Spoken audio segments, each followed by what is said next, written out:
Good morning, good afternoon, good evening, depending on where you're joining from around the world. This is Sarah Plush. I'm Director of Operations at TransCelerate. I wanted to welcome all the attendees today from around the world. We had over 500 folks sign up to attend today. We have close to 200 joining us so far on the line. And folks are joining from all different types of organizations, CROs, sponsor companies, sites, health authorities. So we're really excited to bring this educational webinar to you all today. And we will be recording it. We will also make sure to provide the content, the slides from today following the meeting. And with that, I'm going to go ahead and get us started with some introductions. So as I mentioned, Sarah Plush, Director of Operations. I'll be helping to do the upfront portion of the call today. Raquel Ricadio is also on the call. She'll be moderating questions, and we'll go through in just a moment how you can submit questions into this webinar and talk to our experts. Jennifer Sun is really helping with the operations today. And if you experience any technical issues, feel free to email us at events@TransCelerate. But before we get started, just to take a quick check to make sure that everyone on the phone today, because the lines are muting to ensure your listening pleasure, I just wanted to ensure that you're able to hear us clearly and able to see our slides. If you don't mind going into your attendee panel, there's a picture of a hand. If you could just click that hand icon to let us know that you're able to hear us clearly and see the slides, that would be fantastic. Excellent. So I see many people clicking that hand icon. So I'll go ahead with that, and I'll introduce our experts today on the panel. So I'd like to start by welcoming and thanking really Barbara Suarez. Barbara is the director within GlaxoSmithKline, and she's actually been supporting the implementation of risk-based monitoring within GSK since 2014. Her areas of experience and focus include assessing organizational readiness for change, defining adoption strategies, supporting process development, and really coaching the solution teams on change management. So Barbara, we're really excited to have you with us today. Thank you. I'd also like to introduce Esther Huffman. So Esther is an associate director within the Global Monitoring Excellence Group at Bristol Myers Squibb, and she spent the past 7 years developing and operationalizing the risk-based monitoring methodology. In her current role at BMS, Esther drives change in technology, process, and monitoring support to embed RBM as business as usual at BMS. Esther has over 20 years experience in clinical trials with a focus in site monitoring and evolving the site monitor role. So really excited to welcome both of our experts today. We hope that they really bring a wealth of knowledge and really make this webinar valuable for everyone joining. So with that, I'll touch on our agenda for today. I'm going to provide a little bit of background about TransCelerate, just in case there's some folks on the line who perhaps are brand new and haven't really heard about TransCelerate. I want to give you some context before jumping into all the great solutions that RBM has to offer. We'll close the discussion today, close the session today with a discussion. So I'll go through in just a minute some logistics around how to submit those questions. So we certainly welcome questions throughout the dialogue, but I think the best time to really address them will be at the end for that discussion panel. The lines of this call are on mute just to ensure that folks can hear okay. And if you locate in your meeting webinar, there's a question box. Certainly, if you do have a very timely question, you can certainly submit it.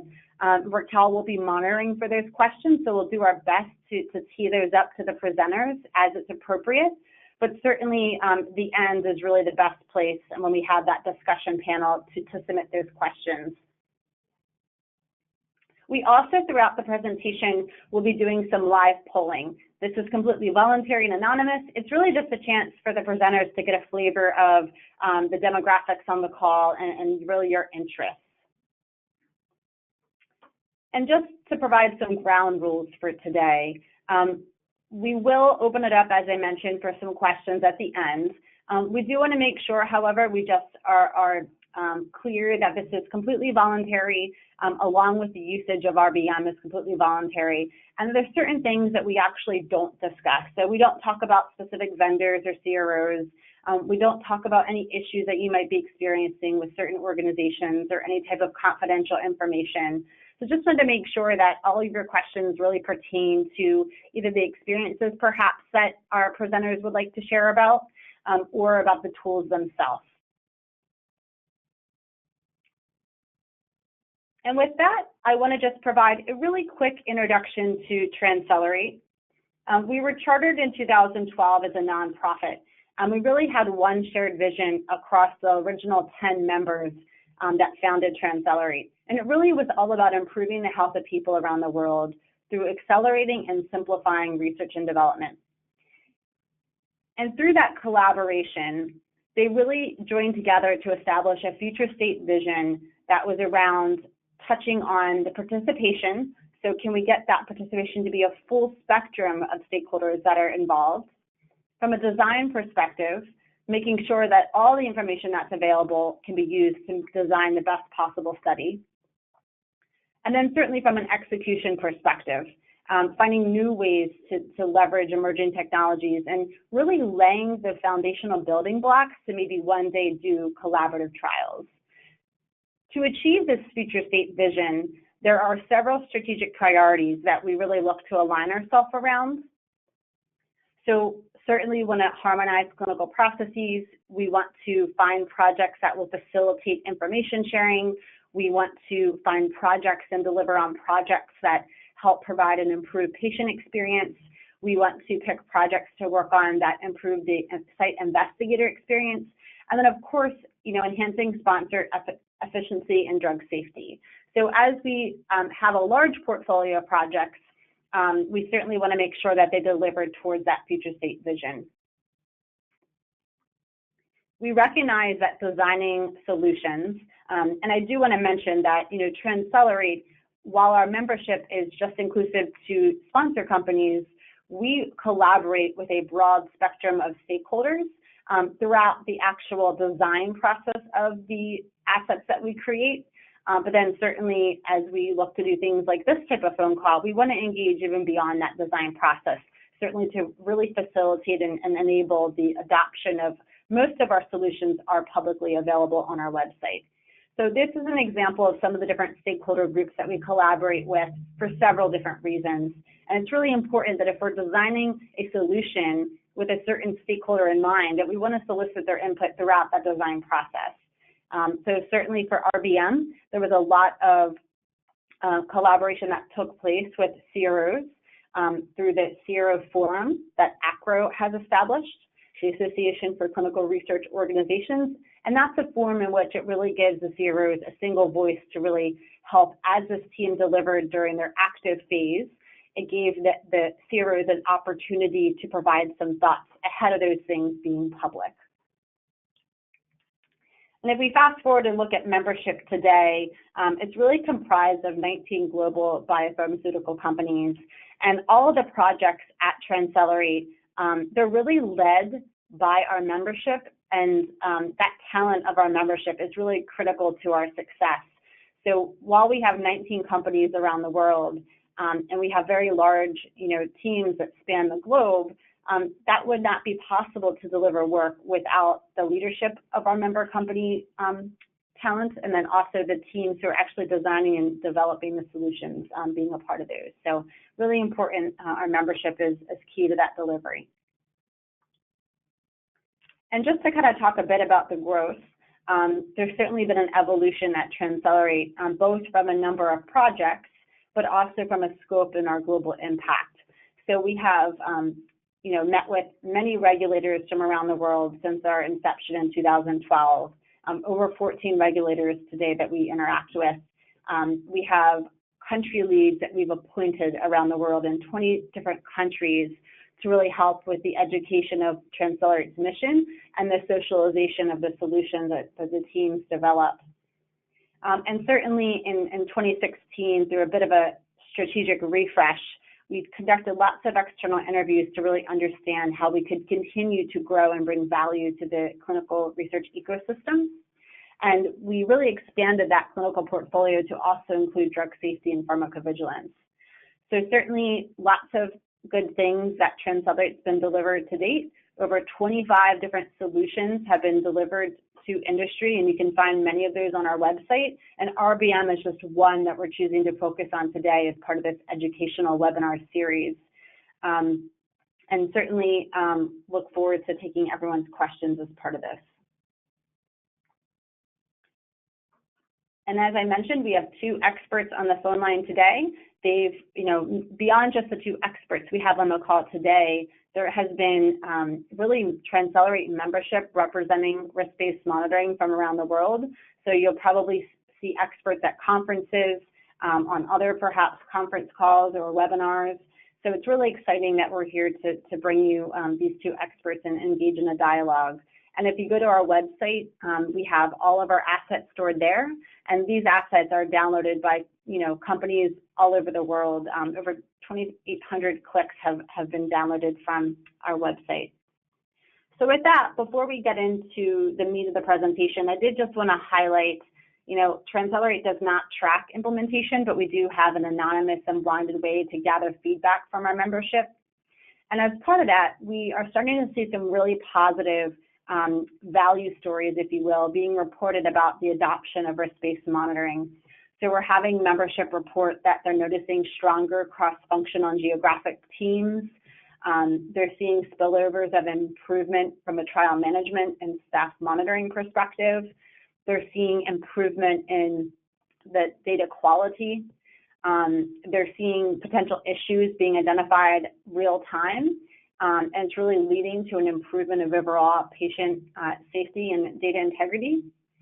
And then I think just the cross-functional nature of these teams, it's really helping to ensure that the teams are focusing on issues that matter and putting some of that time back into more high-value activities related to perhaps patients.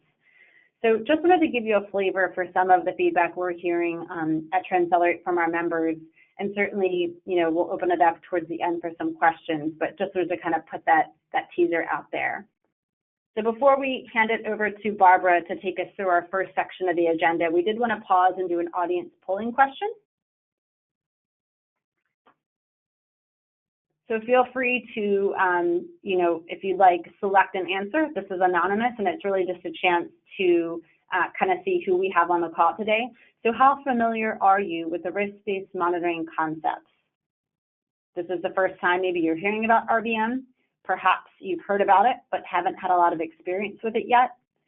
Perhaps you're very experienced and you've had some perhaps pilots related to RBM, or perhaps you're actually very well versed in RBM today. So we'll give folks another few seconds to select a response. And then we'll go ahead and ask Raquel to close that out and share. Great, so it looks like we have about 42% who've heard about it, but maybe not so experienced with it, followed by 32% that have some piloting experience. And looks like we have about 20% or so that are pretty well versed. So great demographics on the call, quite a variety of different experience levels that we're catering to. So with that, I'm going to hand it over to Barbara to share a little bit more about risk-based monitoring, what it is, and why it's important. Thanks, Sarah, and hello, everybody. I'm really happy to be here today and see the diversity of the audience that we have. So let's start off by taking a minute to talk about the TransCelerate RBM methodology and just a bit of a refresher about this approach and the shift in monitoring. So it really was a shift from that excessive concentration on source data verification to a really more comprehensive approach focused on risk-driven monitoring. So when the RBM TransCelerate team started off, they started by gathering and understanding that really by building on quality and risk management approaches right from the beginning, the scientific development and design of that protocol, and also taking into consideration the operational conduct of clinical trials, that really risk could be mitigated and issues detected much early on, and in some cases prevented entirely. Additionally, the TransCelerate partners recognize that although current on-site monitoring practices do and still provide a level of control that really advances in risk-based approaches and technologies afford us the opportunity for that more holistic and proactive approach. So this philosophical shift in monitoring processes employs centralized and off-site mechanisms to more holistically monitor those really critical and important study parameters. And it uses a more adaptive on-site monitoring approach to further support those processes that need that on-site interaction, subject safety, data quality issues.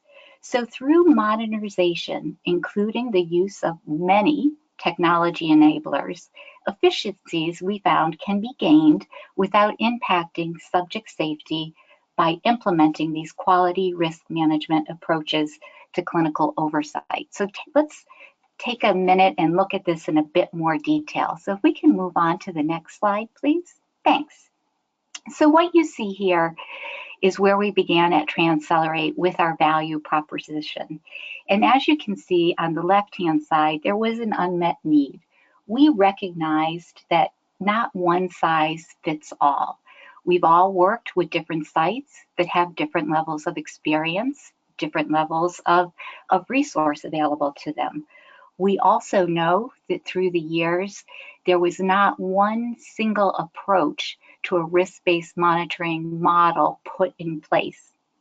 And in addition, while we were learning all of this and building our value proposition, we also had research which supported that 100% SDV of the years gone by was not really a value-added activity. So what happened is we began shifting over to the right and really trying to focus our areas that would give us that real attention to the quality and critical processes that were essential to successfully implementing our studies, really adding and focusing on those value-added activities, starting very early on with assessing critical data processes and the risk register. And we'll talk more about that in a moment. So if we progress to the next slide, you'll see that this shift was supported for many reasons. We've had great advances in technology. The regulatory agencies have come along in the journey and really changed their appreciation and their expectations around what monitoring, effective site monitoring looks like. And with the advance of our technology, we're able to reallocate resource and really assign more central level capabilities that give us the opportunity to look at data more in stream in real time. So all of these things supported the progress that we've made in the shift into really operationalizing risk-based monitoring in the industry. And if we move to the next slide, I think what's really interesting, and I was looking at this last night, this timeline, it's been greater than 20 years. We started in 1988 with some of our regulatory agencies really revisiting how we monitor and really thinking about where are those value-added activities? Where can we really focus to make sure that we're getting quality data and protecting patient safety? And as you see, when we progress into 2000, we have CITI evolving, and then we have, the EMA position papers being drafted.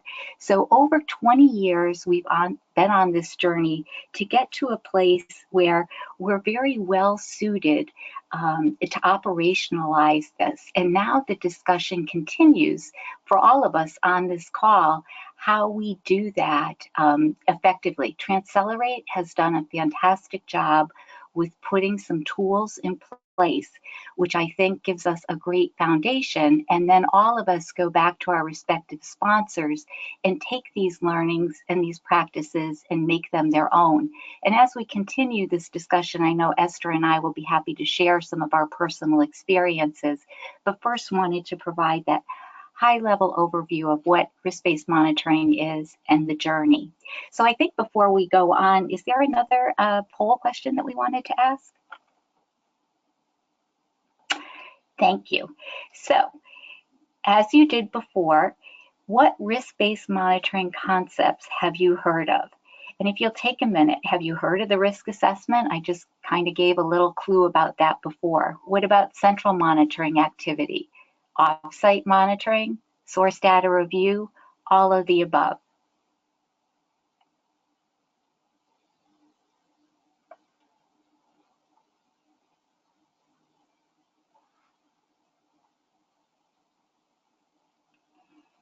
And I think we'll be closing the poll shortly. Wow, so these are fantastic results. Almost 80% of people have heard of all of the different approaches. So Esther, I'm going to hand it over to you to start talking about them. Fantastic. Thank you so much, Barbara. Hello, everyone. It is wonderful to have this audience with us today to talk about risk-based monitoring. So as Barbara just mentioned, there are a lot of drivers behind the RBM concepts. The industry as a whole was headed in this direction. The regulators are very keen on ensuring that in alignment with ICH E6 Revision 2, that we do some sort of a risk-based approach. And so what we see on the slide in front of us now is TransCelerate's primary principles of risk-based monitoring. So again, as Barbara was mentioning earlier, we want to make sure that we think about risk assessment, that we leverage technology, and that we think about monitoring in a much different way.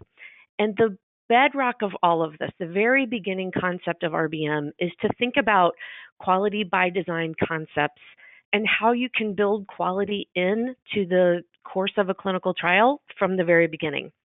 And quality by design has been around for many years now, and it's really a concept that encourages us to start with the end in mind, meaning defining up front what the goals are and relying on a quality or risk management approach to make sure that we are getting toward that goal all through the course of the study. So with that quality by design concept in place, or the encouragement to really focus on what matters, the next 3 steps in this process are really the foundation of risk-based monitoring, meaning you have to do a risk assessment. You have to start early in the protocol lifetime. So some companies do around the time of protocol approval or even earlier in the life of a protocol, to really start to assess where risk might come from in that study and decide what's most important. It helps to identify those risks up front so you know how to mitigate for risk and how to watch to see if any issues are arising in those categories of risk that you're worried about. So you have to do a risk assessment in a risk-based monitoring design. You have to then decide what's most critical. What are the critical data points that you're worried about in the study? What are the critical processes that underlie the collection of that data? And then from there, you can start to develop the monitoring plans or the mitigation strategies to assess and manage those areas of concern. So the next step in the risk-based monitoring methodology then is to put together the right combination of monitoring activities. And by monitoring, I don't mean one person's role, one site monitor or CRA. As Barbara mentioned, the days of only the CRA being able to see the paper case report forms at the site are long gone. Technology has replaced a lot of that, and so we can change the way we think about monitoring as well. So sort of the end result of this methodology is we want to make sure that we have an adaptive approach that's targeted on what we've identified early as the quality areas of concern, and that we adjust any monitoring activities based on issues that we actually see during the course of the study. So if you look at the next slide, it's another picture of the monitoring components. So as I mentioned, it's in risk-based monitoring, it's a very holistic or comprehensive approach to how we manage and monitor our trials and the risks that might be occurring. It's absolutely fit for purpose or designed uniquely for each study. And it all starts in that thorough risk assessment really early in the study. So in RBM, we'll talk about central monitoring, off-site and on-site monitoring as sort of unique RBM monitoring activities, but of course that's all supported, as it always has been, by things like stats review and data management, data cleaning, and of course safety and medical reviews as well.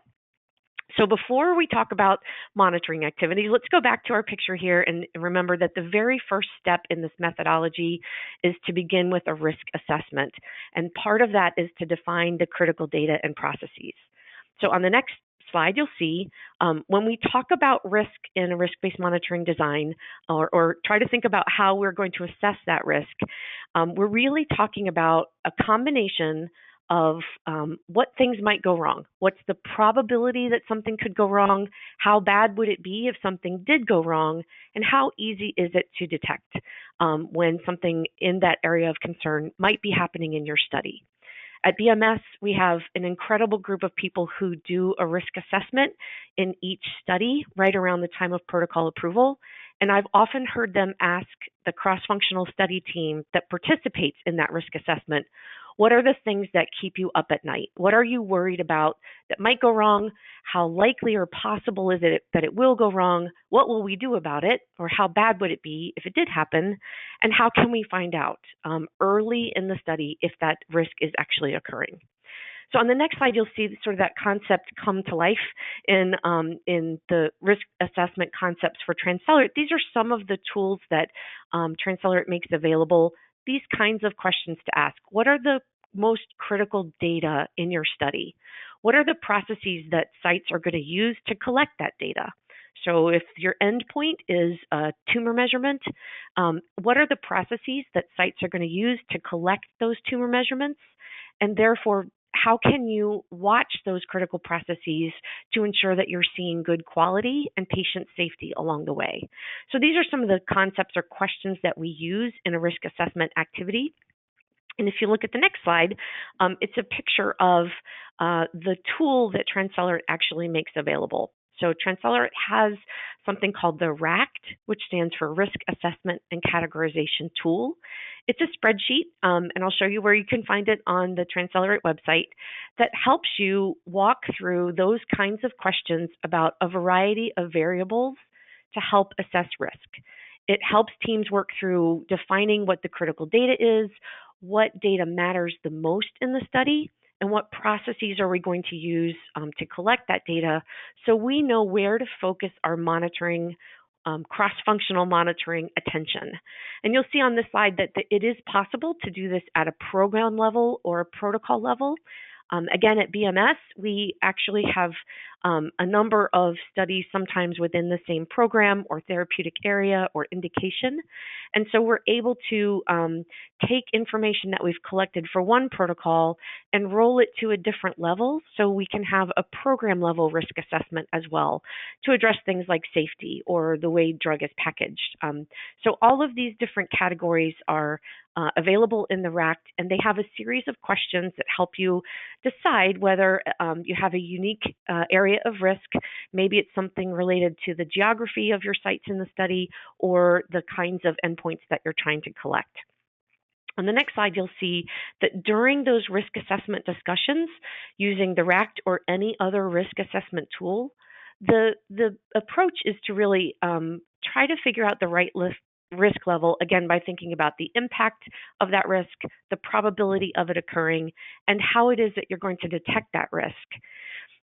In risk-based monitoring design, you want to figure out a risk level for each of those variables, and then at the end, have a combined assessment of all of those risk levels, of those risk categories, so that your study ends up with a risk level at the study level. And that will help you figure out the right area of focus for your activities in monitoring. What risk indicators do you want to look at in a central monitoring? Are there things that you need to do on-site or off-site? And when you do go on-site, what's the right level of source data verification or source data review based on that risk assessment in each individual area and at the study level as well? All right, if we move to the next slide, I'm going to hand it back to Barbara to talk about monitoring execution based on that risk assessment. Thanks, Esther. So great overview about the risk assessment. And it's my experience at GSK that if you really invest time in creating that robust RACT, you're 75% on your way to implementing a very successful risk-based monitoring study. But once you have your RACT, we need to think about how are we going to operationalize it. And so we've already talked about concepts around central monitoring, on-site and off-site monitoring. And so here you're looking at a few areas that could be looked at from your central monitoring. So we talked about the way that technology is a real enabler now. So you think about who is best suited to work in the central monitoring space within your organization, and they're really looking at the study level, and they're looking at analytics, right? And they're really focusing on, okay, are there any outliers here? Am I seeing any trends? And they have the opportunity, the persons sitting in this central monitoring space, to really be in stream, in real time, detecting anything that may be emerging. And then as they are identifying these trends, these issues, they then can put them into an operational workflow, so to speak. So is this something that can be managed wholly by the central monitor and they can close the loop? Or do we need to direct the activity to our site-facing monitor? So just there's a lot of conversation evolving now in this central monitoring space and an area of real interest. And so I'm sure we're going to be hearing more about this. But if we move on now to this slide, you can see some of the risk indicators that are associated with central monitoring activities. Now, TransCelerate has created a risk indicator library, and it's one of the assets that is available to everybody, and we'll probably show a bit about that later on. But here you can see, some of the key risk indicators that would probably be applicable to most studies across therapy areas. So safety, things to do with the product, recruitment, workload, essential documents, and staffing site quality issues. At GSK, we have approximately 11 KRIs, and we call those our core key risk indicators. And then some studies have some, and we try to make a guidance around a minimal amount that might be study specific. But again, once you identify your risk indicators, an example shown here, you can see, okay, if I'm a central monitor, what would I be looking at? And as far as safety would go, perhaps one of the outliers or trends you'd be monitoring are adverse events per subject, per site. Are we seeing a high level? Are we seeing none?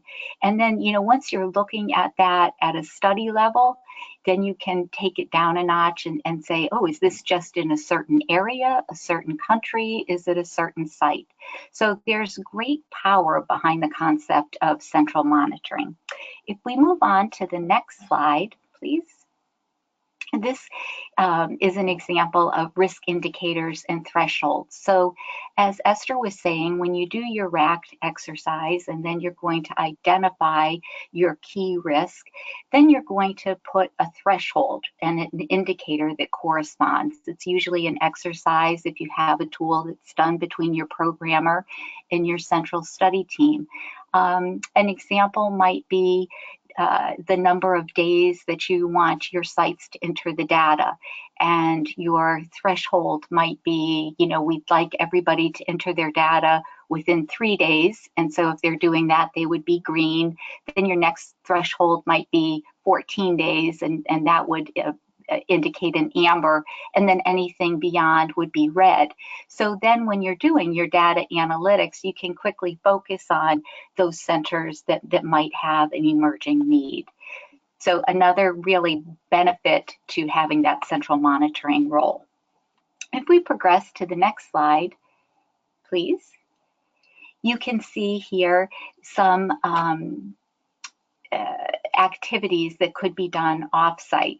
So I can't think that GSK is alone in this. We really have been doing a lot of work around, number one, central monitoring, which we just talked about, and then differentiating between central monitoring and off-site activities. So I think the biggest difference is that central monitoring, again, is looking at that study level. And when you get to off-site monitoring, you're beginning to look at your center level. And here are some of the activities that can be executed with an off-site monitoring visit. So, you could assess timeliness of data entry if you're using ECRFs or other dashboards. Many of our studies now have vendor dashboards for lab results and lung function tests, pulmonary tests. So there's a lot with that technology that we keep referencing that we can look at in stream from our home offices and have valuable engagement with our sites without going actually physically there. So here's a few examples of off-site monitoring. And I think if we go to the next slide, we'll see then where there is always a place for on-site monitoring. So I know at my company, early on, people thought that risk-based monitoring translated to off-site monitoring and not going on-site visits. And actually, that couldn't be farther from the truth. Really, what risk-based monitoring is allowing you the opportunity to have the proper level of site engagement. And some of that may be through a central role. Some of that can be very effectively managed off-site, allowing you then to be on site to those that really need you, whether there be complex protocols or procedures or training issues. So there'll always be a role for on-site monitoring, and that's really to ensure that those critical processes are being applied at the site level. And here are a few examples that you can see. The last little bullet here is around that source data review. But of course, you can see, IP accountability can only be done at site. And we always want to make sure that our documentation, our source documentation, is following the ALCOA principles. So I think if we move on to the next slide, what you're seeing here, and this probably looks familiar to everybody, this was the old-fashioned or more traditional approach to monitoring, where protocols were designed, monitoring plans were created, and they really dictated that the monitoring visit would occur every 4 or every 6 weeks. An on-site monitoring visit would occur every 4 or 6 weeks, irrespective of the complexity of the protocol. And really what you've seen now, if we go to the next slide, is that the risk-based monitoring approaches, yes, there'll always be a role and a need for that on-site interaction, but now we're really looking at our studies individually and we're considering certain elements. For example, the complexity of the study, the complexity perhaps of the technology that not only our sites are using, but now our patients are sent home with devices. What about site enrollment and performance? Do we have a high enrolling site that really needs more on-site intervention? Maybe we've had a change of PI, maybe we've had a change of study coordinator, and there are some performance issues that we need to manage. Maybe we've identified some risk trending up from our central monitoring, and so that deems an on-site visit requirement. So again, there'll always be a role for that on-site engagement, but it's just thinking about the different factors that warrant that, and can we manage other things from an off-site visit or through that central monitoring concept. So I think at this point, I'm turning it over to Esther. Fantastic, thank you. So just to summarize a little bit of what we've seen, again, in risk-based monitoring, it's a principles-based approach. meaning that as long as you adhere to the concepts of risk-based monitoring, there are as many ways to operationalize this methodology as there are companies out there wanting to operationalize this methodology. But the goal is really to create a concept where you have an adaptive monitoring design customized to the needs of the study that all stem from the risk assessment. And if you look at the next slide, it actually kind of captures some of those elements that we've talked about. Again, really key in the RBM methodology is conducting an early risk assessment and repeating that risk assessment as you need to throughout the life of the study, whether it's because of a significant protocol amendment or a period of time. Different companies approach that differently, but an ongoing approach to risk assessment is key in RBM, as is central monitoring that Barbara described so nicely. Having people look at the data in real time to identify trends, to look for sites who appear to be outliers compared to other sites participating in the study, and to use those findings to then figure out how you want to manage or monitor those sites uniquely based on the risks that you're seeing from a central perspective. And then in an on-site approach, source data review really being foundational to the concept of RBM, that we want to think less about what's in the case report form, because that is being seen immediately by other people at companies as sites are entering the data into EDC tools, or as Barbara mentioned, subjects are wearing wearable devices and we have access to that data immediately. What's really important in risk-based monitoring is making sure that on-site time is dedicated to reviewing source and processes to make sure the study is being conducted according to the protocol. So we do end up with a very cross-functional approach, both to risk review and to how we manage and monitor the study throughout the course of the study. Absolutely leveraging technology when it's available. And I saw a question that came in early through the registration polls that asked about how machine learning fits into all of this and what other kinds of technology are really being used. I think from the patient side or the data collection side, those wearable devices and ePro and eConsent and all the different E's that are helping us collect data differently in clinical trials now allow us then to approach how we manage our studies differently as well. And from the sponsor side, the technology evolves all the time. There are so many vendors out there with different technology capabilities for risk-based monitoring, including those who use machine learning approaches to help look at relationships in data or start to use that to find trends and outliers in data. And then finally, the site's understanding and participation in an RBM design are absolutely critical. I know, as Barbara mentioned, sites are sometimes concerned that it means the sponsor or the CRO won't be visiting their site very often anymore, or they'll be asked to do things differently, fax information back and forth. And in a pure RBM design, that's not at all the intent. The intent is to manage and monitor sites in the way that that site might need. And there's nothing in the RBM principle or design that recommends a lot of faxing of information back and forth, although, of course, I know that some teams do operationalize RBM in that way.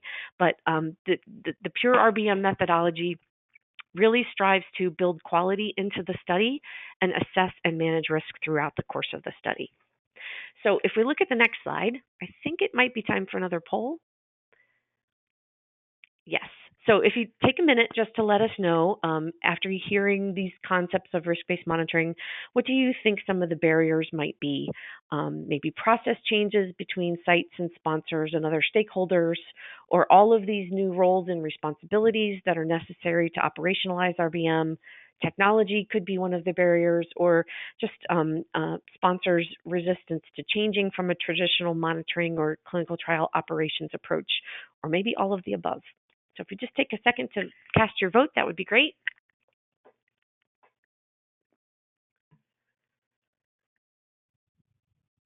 All right, Raquel, how'd we do? All right. Wow, all of the above. Yes, I couldn't agree with you more.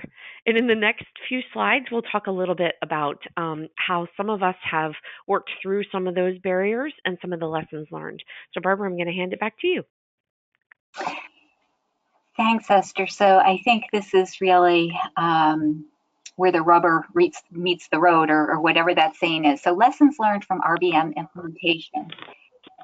I can't underestimate the change management and stakeholder engagement that is needed. As I mentioned, at GSK, we've been on this journey since at least 2014, so 4 years. And every day we continue to work with change management and stakeholder engagement. And I think that the previous poll that we just took and the results kind of speak to that. I don't think that GSK is alone in that journey. But I can say that we are making great strides, and really people are starting to understand that rationale. And I think that people really come on board and embrace it when they understand that just because you may be using a sampling strategy, right? Just because your site-facing CRA monitor is not looking at 100% of the data, as Esther just said a moment ago, it doesn't mean that somebody else isn't. And once people understand that, they kind of take a deep breath and they're like, this approach makes perfect sense. So change management and stakeholder engagement, huge. A broad range of approaches. I mean, Esther, you just spoke to it. One size, just like one size doesn't fit all for sites and studies and establishing a cadence of what is the perfect on-site, off-site engagement.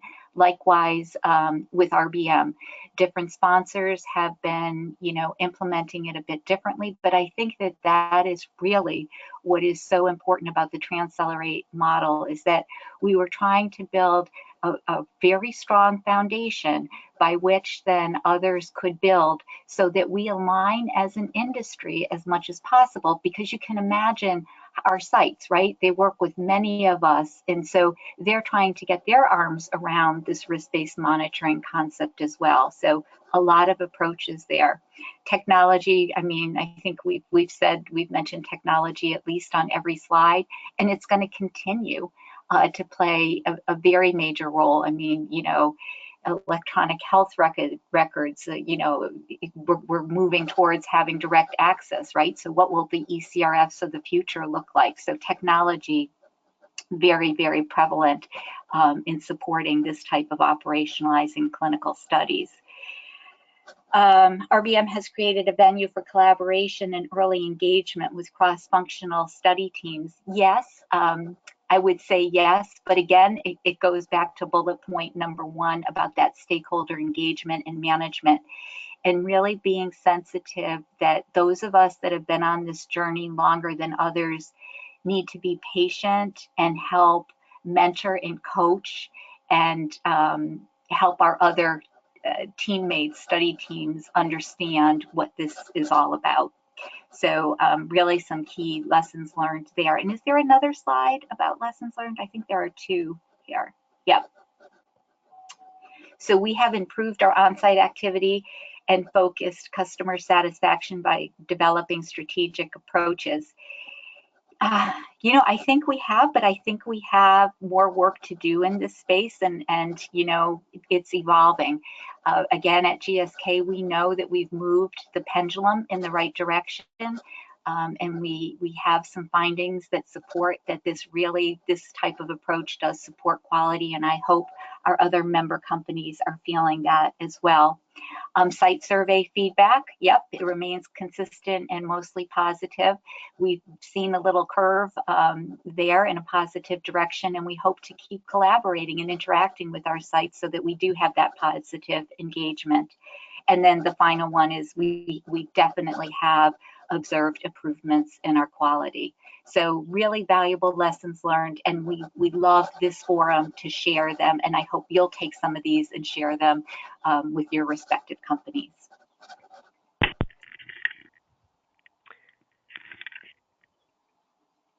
And so, Esther, right. Are you going to speak a bit about metrics, or? Absolutely. I'll go quickly through the next few slides because I know some questions are starting to come in through the webinar chat, and that's great. So of course, when we started down this RBM journey, lots of folks said, well, how will you know if it's successful or does no harm or makes things worse? And so, of course, we have used metrics both to assess the performance activities as well as to really figure out how to continue to drive change. And if you look at the next slide, really TransCelerate put together some main categories of metrics. The goal of risk-based monitoring is to improve quality, and that's a very difficult proposition to easily come up with a metric to measure. But we also know there are some potential performance improvements related to efficiencies and cycle time within the course of a study. So you see on this slide some of the kinds of metrics that TransCelerate member companies have been assessing in terms of quality. How have we affected any internal audits or external inspection findings?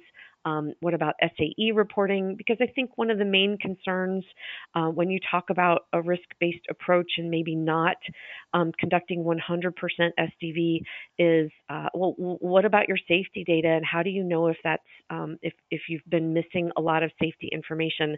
I'll speak to that in just a second. But so we measure that from a metrics perspective, as well as things like how long is it for a site to enter data in an RBM design? Because a lot of people are concerned that if a site monitor is not routinely, frequently visiting the sites will stop entering the data. And efficiencies as well. So if we do this structured approach well, will we actually save anything from an on-site monitoring visit cost perspective or stretch out those visits as well? And what I can say sort of as a summary is that the TransCelerate member companies who are interested in sharing this information in a purely blinded way have been submitting this data at least once a year for the past several years, and we have seen positive trends in all of the metrics. So our understanding is that RBM is doing no harm in these areas of quality and efficiency and cycle time. But just to finish the comment about 100% SDV and sort of the site's participation here in an RBM design. As Barbara explained, part of developing the concept in the TransCelerate methodology was to really take a close look at what happens when you do 100% source data verification. So that means site monitors on site looking at every data point and cross-checking it with everything in the source to make sure that the data is being submitted to the sponsor correctly or accurately. And what we found is that by and large, even with 100% focus on that source data verification, very, very, very few mistakes were actually being made in the case report form entry. And I'm a site monitor by training and in my heart forever. And that's a hard thing to understand because I had so many stickies on things, and it's hard to imagine sites not really making mistakes there. But what we found is that in all of the data changes throughout many, many, many studies across many sponsors, sites actually transcribe that data with tremendous accuracy. 97% of the time, the data is entered correctly the first time. We might query it, we might put stickies on it, but in the end, the data doesn't change. And when it does change, in those 3% of the data that are changed, 1% of it is because of something that was identified in the source that no one else would have found through the regular data cleaning process, especially in an electronic case report form world. So that leaves us with the value that site monitors really bring is in assessing the data to see what didn't make it to the case report form. So what safety information was not added to the CRF in the first place? So it's not exactly a data correction, it's data that might have been missing. And that does happen at a higher rate. So that means one of the metrics we've been assessing throughout the course of RBM is understanding what's the rate of that? How many SAEs are really being missed if data is not 100% SDV'd? So we're feeling like we have a lot of background information to support us in the RBM approach, especially related to the percent of SDV that's done, as opposed to really a source review to identify areas, especially safety data, that might not have been identified by the site yet at all. And then speaking to how the sites can really be involved in understanding, monitoring, and mitigating risk. One of the things that BMS does is explain to sites during the course of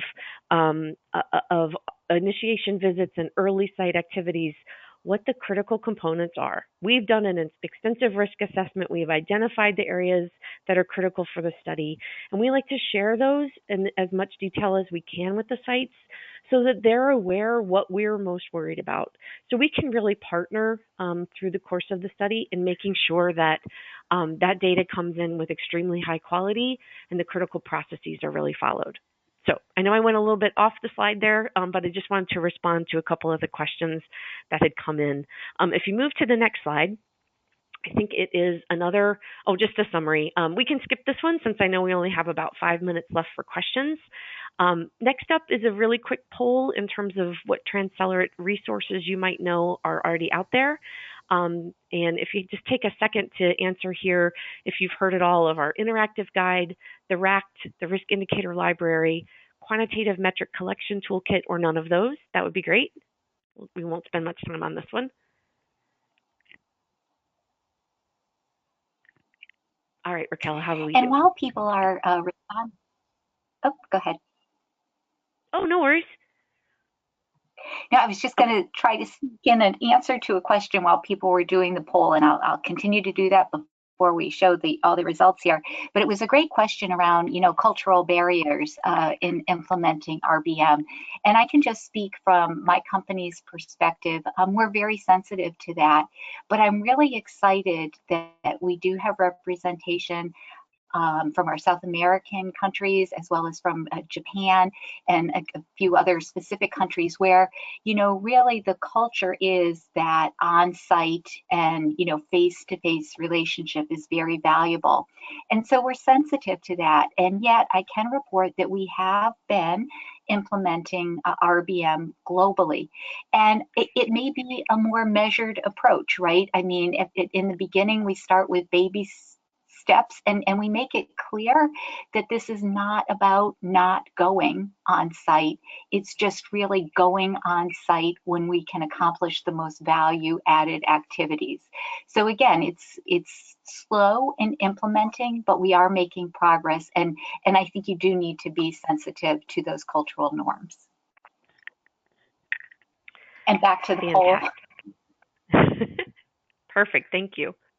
All right, so the last couple of slides will just give you some hints about where you can get to these assets or resources. So yes, it's true, we do have an RBM interactive guide on the TransCelerate website that'll walk you through many of these concepts in more detail and give you access to some of the tools, like the like the RACT, if you need a draft for that. Here's the actual website link, TransCelerateBiopharmaInc.com, and you can look under assets for RBM assets. There's an interactive guide that's very helpful there, as well as a full roster of the papers, tools, and libraries that the RBM workstream has developed over the last several years. All right, and with that, I think we can take any additional questions, right, Raquel? That's right. We can actually skip over this poll and go right into our discussion panel. Really, I think the audience is very interested in you sharing any learnings from your company experience, and you have been doing that over the course of the presentation. And I think that there have been several questions about sites in general, as far as any experience you've had with them being a bit resistant to the model, helping to mitigate the risk for you as partners with sponsors. Sort of that thought about how are you partnering with sites, and how are you sort of mitigating the risk as you get sites and investigators to come on to alignment with this type of monitoring? This is Esther. I don't mind going first. We have had some sites express a lot of concerns about risk-based monitoring, but what we have found through our surveys and actual interactions with sites is that once the study starts and they realize the support that is available to them, some of those concerns go away. So as I mentioned, we do share the critical information.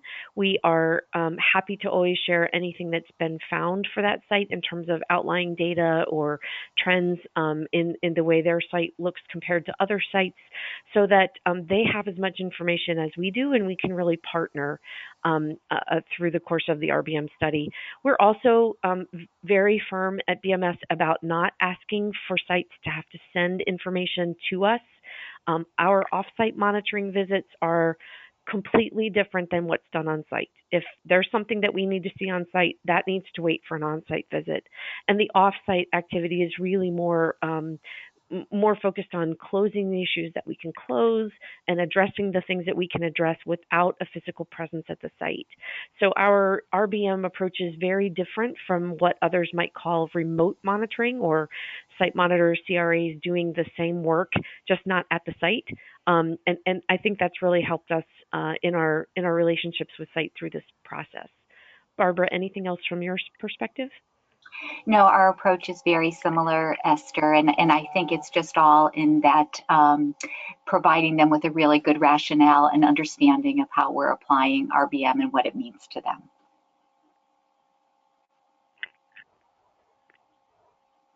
Excellent. Any other questions, Raquel? I think we wanted to perhaps talk about some of a global perspective on how there might be some cultural differences or maybe some regulatory differences in different countries from, for example, the U.S.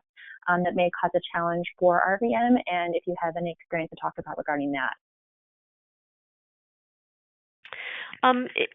Again, this is Esther speaking from the BMS perspective.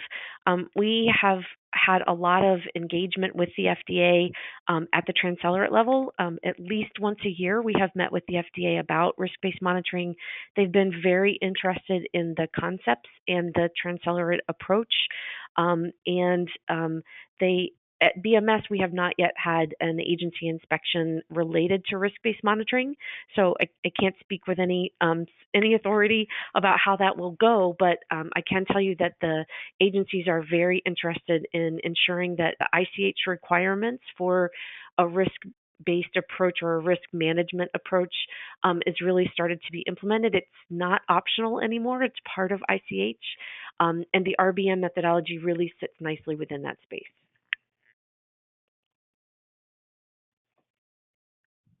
Thank you. I think we're getting close to the end of time. There was a quick question about possibly QTLs or quality tolerance limits, and if you've done any exploration into that field. I know a lot of companies are talking about QTLs, but there was a question that came through, and it might be something we just would like to address during the session if you have any insight on that. I can just echo that at GSK, QTLs is a very hot topic right now, and I can't be more definitive about what we're doing other than we have a lot of attention in that area. Yeah, this is Esther, and at BMS, it's very much the same. I was at a conference last week, and I heard someone describe QTLs as a study level risk indicator. And I thought that was a great way of thinking about it, right? It's the areas that you want to assess to make sure are going really well and set a threshold for driving a change when it's not going well. But we have yet to really operationalize that fully either. So hopefully we'll have more information about that soon. Great. I did want to move on to sort of our next poll here, just because there's a lot of questions coming through about different particular areas of RBM. I would like the audience to know that we are planning on having additional webinars in this space. So I'm going to open up another poll about other risk-based monitoring topics I'd be interested in learning more about, so that we can maybe shape those to what maybe you want to learn a little bit more about today, or you'd like us to deep dive a little bit more into another subject regarding RBM, since this is our first one for the year.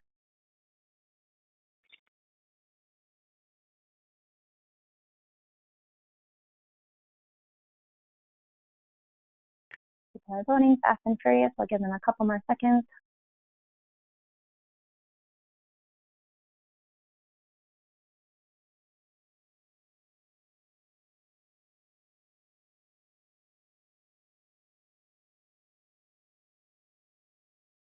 Great.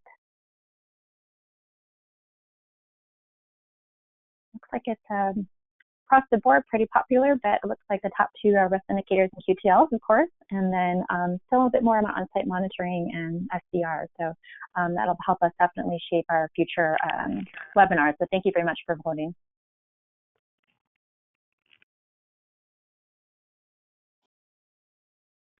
Thank you, everyone.